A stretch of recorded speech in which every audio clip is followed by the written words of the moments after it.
todos. Na verdade, com uma banda dessa que o Louro fez aqui, podíamos ficar cantando até as 10h15 e depois subir. Alguém ia contar para alguém? Não? Escalação? Alguém ia entregar? É muito bom nós vermos uma classe de jovens como se fosse uma igreja jovem mesmo, onde tudo funciona. E eu fiquei feliz que o baterista é quase da minha idade. Eu fiquei olhando assim, vou na casa dos jovens, prestação com os jovens, chego lá. Isso é jovem, né? Aí cheguei, o baterista é quase da minha idade, tá tudo certo, tá tranquilo. É bom estar com vocês aqui. Eu sou o vice-diretor do Colégio de Santo André.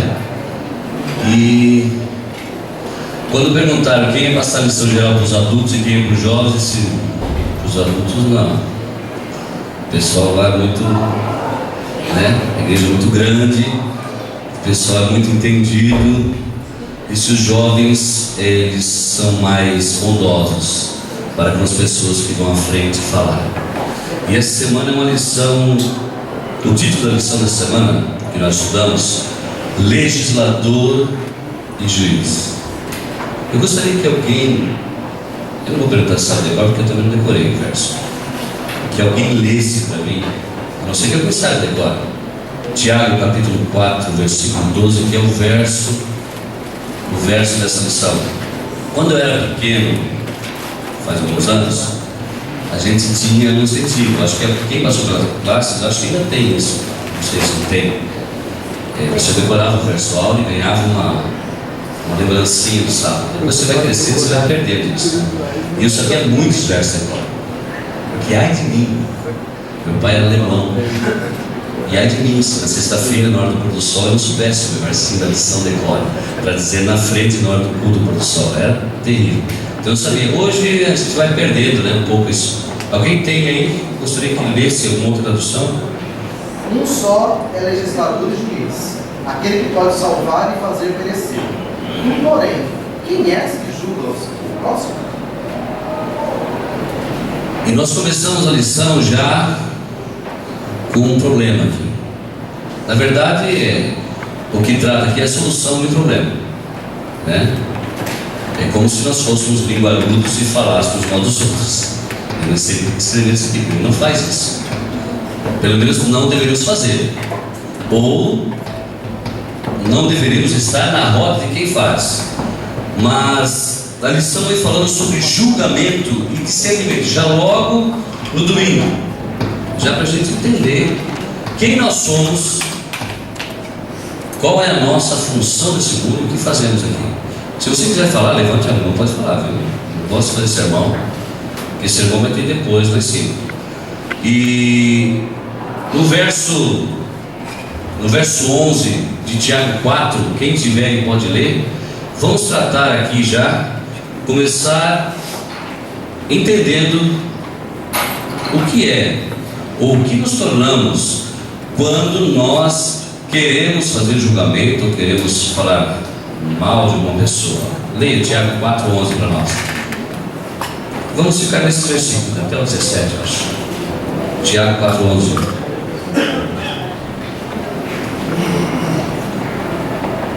Pode ler, pode ser o mesmo. Pode ser. Irmãos, não faleis mal uns dos outros. Aquele que fala mal do irmão ou julga a seu irmão, fala mal da lei e julga a lei. Ora, se julgas a lei, não és observador da lei, mas juiz. Alguém leu aqui, na lição dos jovens, tem uma historinha que conta no começo. Um casal jovem foi morar numa casa e, ao olhar pela janela da cozinha, a esposa, ela olhava e via a vizinha colocando roupa suja no varal. E ela chamou o marido e disse: vem cá, vem uma coisa aqui, vai lá que você não está fazendo. Aí o marido olhou, deu uma risadinha e saiu. E assim, todos os dias que a mulher lavava a roupa, ela vinha e chamava. Um dia, o marido acordou mais cedo e limpou a janela da cozinha. Aí ela levantou e disse: ué, o que aconteceu? Nossa vizinha aprendeu a lavar roupa? Aí ele deu um sorrisinho e disse: não, eu acordei mais cedo e limpei a nossa janela, que estava suja. Às vezes nós julgamos as pessoas pela aparência, pelo jeito que tratam, pelo jeito que conversam, pelo seu celular, pelo tipo de coisas que ela faz, atitudes que ela tem no dia, e nós não conhecemos nada sobre ela. Eu tenho, na escola, a gente tem muitos problemas desse tipo. E às vezes uma criança que é um pouco diferente é mais difícil de ser aceita. E eu recebi essa semana um pai falando da filha dele. Tem um problema, a menina lá, acho que é terceiro, quarto ano, ela tem uma necessidade de estar junto com as pessoas, mas ela tem muita necessidade. Sabe quando é? Sim, eu encarno nesse aqui e só fico perto dele. Se ele quer conversar com ele, mas eu estou perto. Ela é mais ou menos assim. E as crianças querem excluir. Aí volta para a agressividade. E mesmo crianças, eles começam a julgar. Não, aquela menina está louca, não tem condições, pessoal. Ela desgruda de mim e tal. E não entende que ela tem uma necessidade. Ela é quase uma menina especial. Mas pelo julgamento das outras crianças, ela é uma... Nossa, é uma coisa. E foi uma festa de aniversário e chegou lá, a mãe deixou ela lá, a menina ficou atrás dessa menina, chegou na escola, deu um problema, uma deu chute, outra deu soco, foi parar na minha sala. Quando eu sei o nome dos filhos, é porque eles têm problema na escola. Eu cuido da disciplina. Aí eu disse: oi, você conhece meu filho? Eu disse: não, pai, fique feliz, eu não conheço seu filho. Você não sabe o nome dele? Não sei, mas pode ficar bem feliz, porque quando eu já sei o nome, porque já foi muitas vezes na minha sala, então seu filho tem problema. E a gente nota hoje na sociedade que o problema do julgamento já começa de pequeno.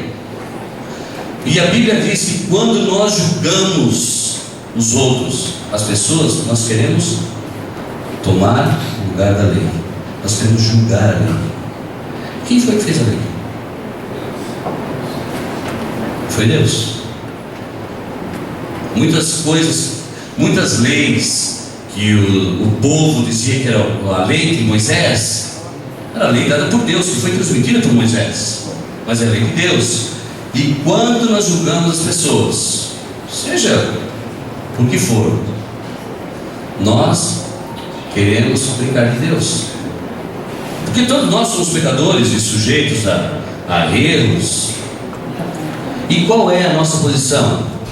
Aonde queremos nos colocar quando julgamos as pessoas pelas suas atitudes, os seus atos? Às vezes, como aconteceu com a mulher, esquecemos de olhar se é o nosso olho que está com problema. Olhamos um cisco no olho do vizinho, se você tem um pedaço de remela gigante no seu olho aqui e ninguém falou nada. Quando nós julgamos as pessoas, nós brincamos e dizemos: ah, tá bom, então tá. Aí se o camarada vai me vender um carro podre lá, eu não posso falar nada. Não, é diferente.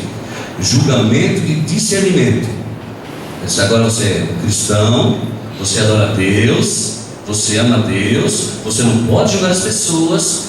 Aí também você pode, como é que é? Não sei nem como que palavra usar, mas ser um bobão então. Pode fazer você ligar o sapato, não. A Bíblia diz que nós devemos ter conhecimento para sabermos discernir o que é certo e o que é errado. Então você não vai deixar ninguém passar perto de você só porque, porque o cara é picareta, vai dizer que o carro está bom, mas eu estou vendo que está ruim, não, então eu vou comprar para ele não ficar chateado. Não, não é isso. Então a minha filha, eu não tenho filha, mas eu tenho filho. Vamos falar de filho.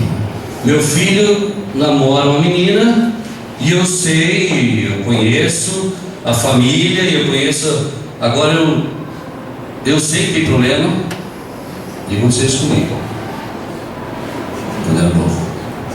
Todo mundo sabia que minha namorada não era boa ainda. Meu pai não queria que eu namorasse com ela, mas meus amigos, nenhum me falou, até eu terminar. Depois que eu terminei, não foi nem por esse motivo, aí eu falei: ainda bem que você terminou, cara, menina. Aquilo ali, eu disse: nossa, que legal, agora vocês vão falar? A gente sabia, mas aqui você gostava tanto, né? Você ia ficar chateado com a gente. E realmente eu fiquei chateado muito com meu pai. Porque meu pai pegava no pé, só que ninguém me falava por quê. Meu pai só dizia, e também eu acho que ele não conhecia, mas ele só dizia que não queria que eu namorasse com aquela menina. E fazia de tudo, fez da minha vida um inferno na minha adolescência por causa daquela menina. Eu ia para a diretoria quase todos os dias. Quando encontrei a mãe do Wanderson Paiva, que foi minha diretora em São Francisco do Sul, Santa Catarina, no colégio, e eu falei que eu era vice-diretor da escola, a mulher quase caiu de costas. Nossa, se veja, falou para a mulher que estava lá, como as coisas mudam. Eu disse, por quê? Aí eu pensei, né, tudo bom, dona Ivone? Eu disse, esse menino, você não vai acreditar, ele ia todo dia estava na diretoria. E era exatamente por causa daquela menina que meu pai queria que namorasse. Eles eram muito amigos, se conheciam desde sempre, era o pastor da igreja, né, o marido dela. Mas eu só fui descobrir que realmente tinha um problema depois que eu terminei. Aí meus tios, que eram mais ou menos da minha idade, não, foi bom para terminar, porque aquela menina ali estava não sei o que, não sei o que. Eu disse, puxa, estava bem servido de amizade. E naquele tempo eu não tinha discernimento. Para mim, eu estava cego. Tudo que meu pai falava era mentira, eu achava que não tinha nenhuma mentira. Na verdade, eu não falava nada, só não queria que eu namorasse. Mas eu não entendia por quê. E eu não via nada errado naquilo. Depois, fui ver. Se nós não tivermos discernimento, também seremos feitos de bobo. Não podemos fazer isso. Não podemos julgar as pessoas sem conhecê-las. Mesmo conhecendo, não podemos julgar. Cada pessoa é diferente. E depois que você conhece, alguns falam assim, tem duas coisas comigo. Ou você me ama ou você me odeia. Quem me conhece sabe do jeito que eu sou. E nós sabemos que, como cristãos, a nossa vida é um pouco diferente. Nós temos um conhecimento, nós temos um Deus de amor que nos faz sermos diferentes. E esse Deus de amor, Ele que criou as coisas, Ele que nos deu as leis, e é Ele que rege a nossa vida. Ele é o nosso legislador. E Ele é suficiente para nós. Mas muitas vezes nós queremos ajudar, queremos dar uma força, né?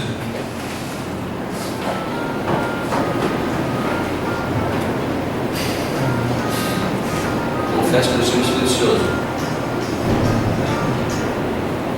Alguém quer o endereço da igreja, certo? Não vou dar.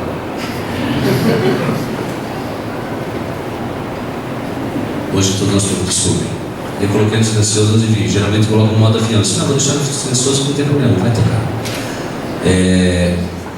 Como legislador e juiz, o nosso Deus, Ele é o nosso advogado e Ele é suficiente para nos salvar. Então não precisamos fazer julgamento dos outros ou esperar que os outros nos amem do jeito que nós somos. A nossa vida aqui nessa terra é muito curta. E eu pude entender isso muito bem esse ano. E às vezes nós planejamos o nosso futuro e as coisas como se fôssemos viver 100 anos. É uma data que eu não quero guardar, mas se eu não me engano foi no mês de março, eu perdi meu pai, com 66 anos de idade. Os últimos dias...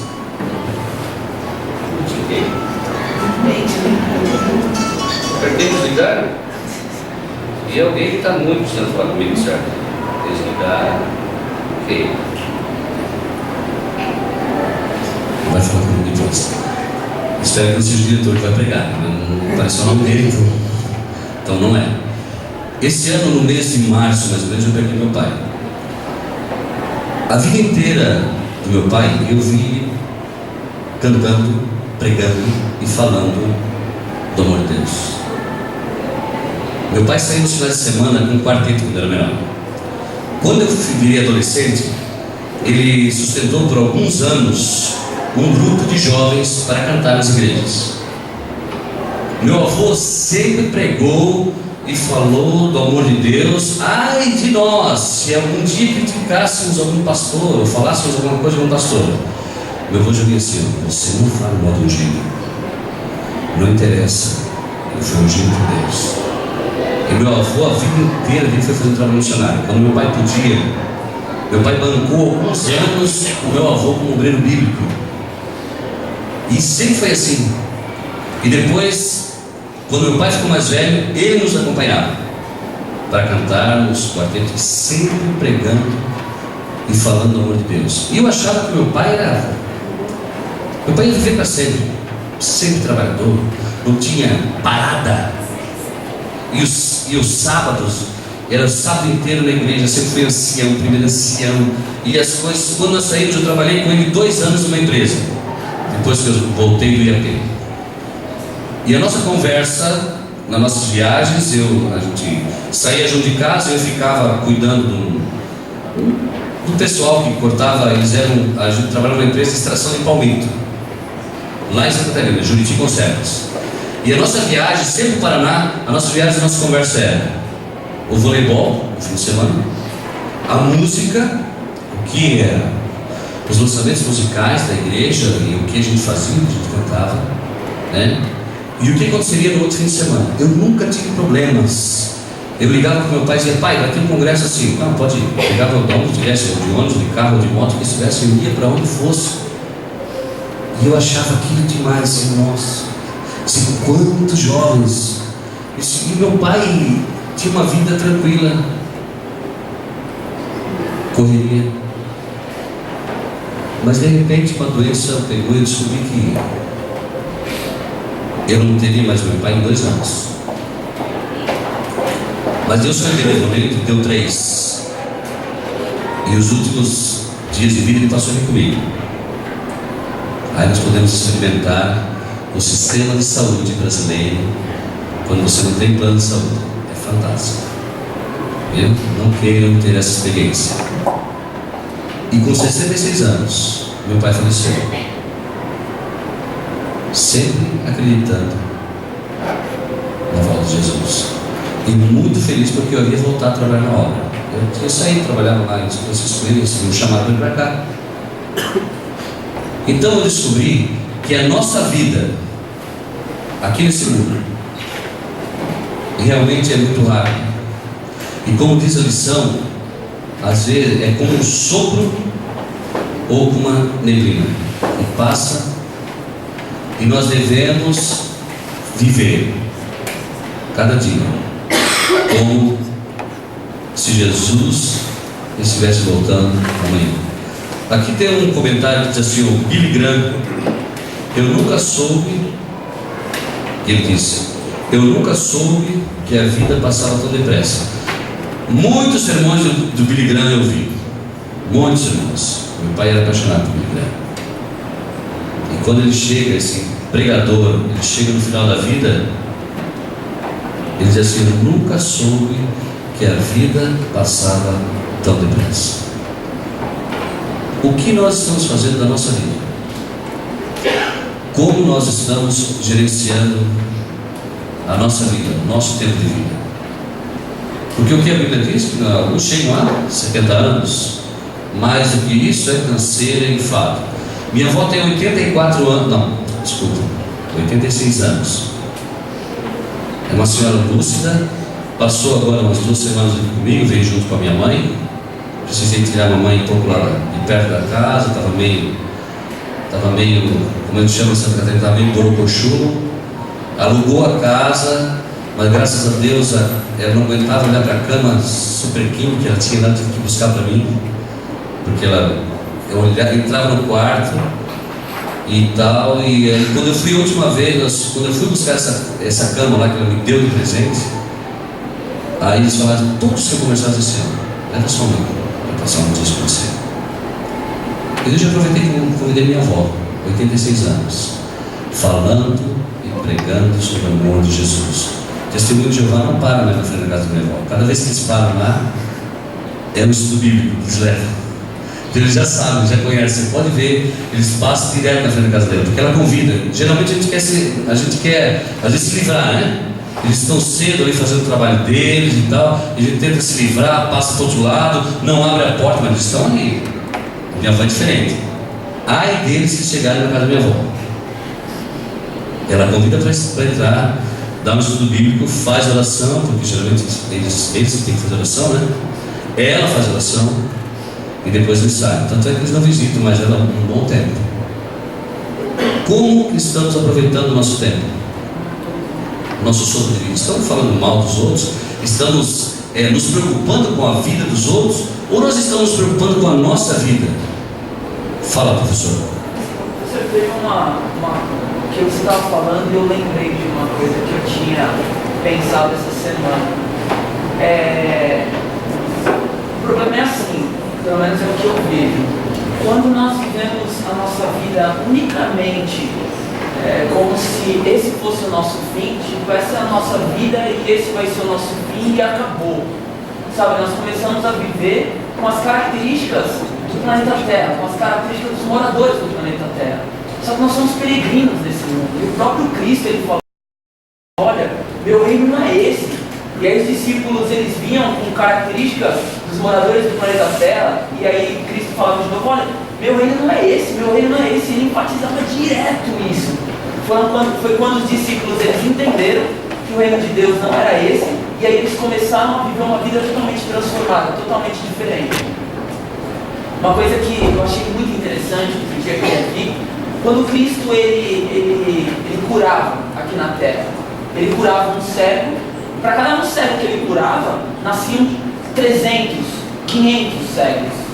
Ele levantava um aleijado, e para cada aleijado que ele levantava, sabe, 200, 300 ficavam aleijados.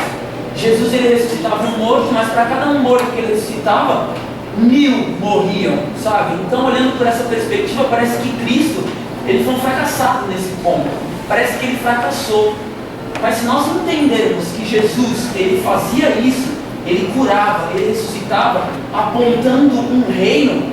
Então, quando ele curava o cego, ele falava assim: olha, ele queria mostrar para as pessoas: olha, existe um reino onde não existirá mais cegueira. Quando ele levantava o aleijado, ele falava: olha, existe um reino onde não existirão mais aleijados. Quando ele levantava mortos, ele falava: olha, existe um reino onde não existirá mais a morte. Tudo o que Cristo ele fazia aqui na terra era apontando esse reino. Tudo o que ele fazia era apontando esse reino futuro, sabe? E muitas vezes nós vivemos como se o nosso fim fosse esse. Como se nós fôssemos moradores do planeta Terra e nós tivéssemos 70 anos de vida, que é a nossa perspectiva, e esse fosse o nosso fim. Mas a partir do momento que nós entendemos de que nós não somos desse mundo e que existe um reino que nós devemos apontar, aí tudo muda. Aí as nossas atitudes mudam. Aí tudo começa a ser transformado na nossa vida. Então, como que o professor falou, nós só podemos entender então que a única esperança que nós temos é Jesus na nossa vida. Porque senão vai acabar aqui. Alguém pediu oração aqui e falou da autossuficiência. E é bem na última parte da lição que ele fala. Muitas vezes nós nos achamos autossuficientes, conhecedores de todas as coisas e entendemos muito bem cada assunto. Eu tenho um camarada que é cristão, lógico, mas quando eu tenho dúvidas sobre qualquer coisa, eles vão me perguntar por bom. Sabe aquele camarada sabe tudo? Lógico que não tem nada a ver com autossuficiência, né? É muito cristão, tal. Eu posso dizer, ele é auditor da Associação Paulistana. Conheço ele desde 1985, quando estudamos junto no IAP. Tudo que ele lê fica gravado na mente dele. Então é muito fácil para ele responder algumas perguntas. E se ele viu já alguma vez, eu perguntei: bom, por que a gente boceja quando não boceja? Porque eu sempre quis saber, ninguém tinha me respondido. Ele sabe que eu também não sei, mas eu acho, e a explicação dele me foi, que eu não lembro, lógico, né, de tudo que ele falou, mas a explicação dele foi muito lógica, porque parece uma sensação boa quando alguém está bocejando, e você olha, e o outro boceja, parece que é tão legal que a sua mente, né, quer aquela sensação gostosa também, então por isso você boceja junto, porque não está programado, agora nós dois vamos bocejar junto, não. A boceja, uns 3, 4 bocejam junto. Então esse camarada até poderia ser, pelo tanto de conhecimento que ele tem de todas as coisas, tudo você perguntar sobre um carro, Se você perguntar sobre os últimos acontecimentos, ele vai ter uma resposta plausível. E quando nós, como cristãos, achamos que somos autossuficientes, aí nós começamos a ter um problema. Porque daí nós paramos de olhar para o reino que Jesus aponta, porque os cegos que Jesus curou já morreram. As pessoas que Jesus ressuscitou já morreram de novo. Então o que adiantaria? Ressuscitar para morrer? Deus tem um plano para a nossa vida. Ele quer que nos tornemos seus filhos eternos, desde que nós nascemos. Esse é o plano de Deus. Por isso que as lições de Tiago, elas vêm nos mostrando, nos direcionando para que sejamos melhor para conosco, para que podemos transformar a nossa vida, sermos cidadãos do céu, pessoas nos preparando para ir para o céu, e que possamos ajudar a outros também. Tem um comentário aqui do maior discurso de Cristo, na página 126. E eu quero ler para vocês, é o último comentário da lição. Diz assim: aquele que é culpado do erro é o primeiro a suspeitar do erro, condenando o outro. Ele procurando ocultar ou desculpar o mal do próprio coração. Foi por meio do pecado que os homens adquiriram o conhecimento do mal. Tão depressa havia o primeiro casal pecado, começaram a se acusar um ao outro. E é isso que a natureza humana inevitavelmente fará, quando não se ache controlada pela graça de Deus. Então a graça de Deus deve estar constantemente na nossa vida, para que nós não percamos tempo falando mal dos outros, para que nós possamos ter uma vida que passa muito depressa aqui nessa terra, andando nos caminhos de Deus, ajudando as pessoas. E realmente tem pessoas que têm problema? Tem pessoas que tem, mas isso não é nós que devemos julgar as pessoas, é Deus quem julga, é Deus quem faz. E nós devemos nos colocar inteiramente nas mãos dele, aceitando a sua graça salvadora, para que possamos um dia herdar a vida eterna.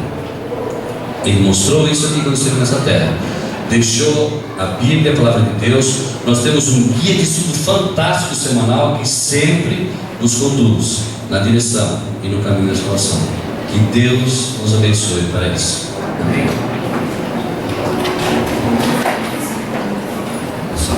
Vamos colocar em pé. Vamos orar?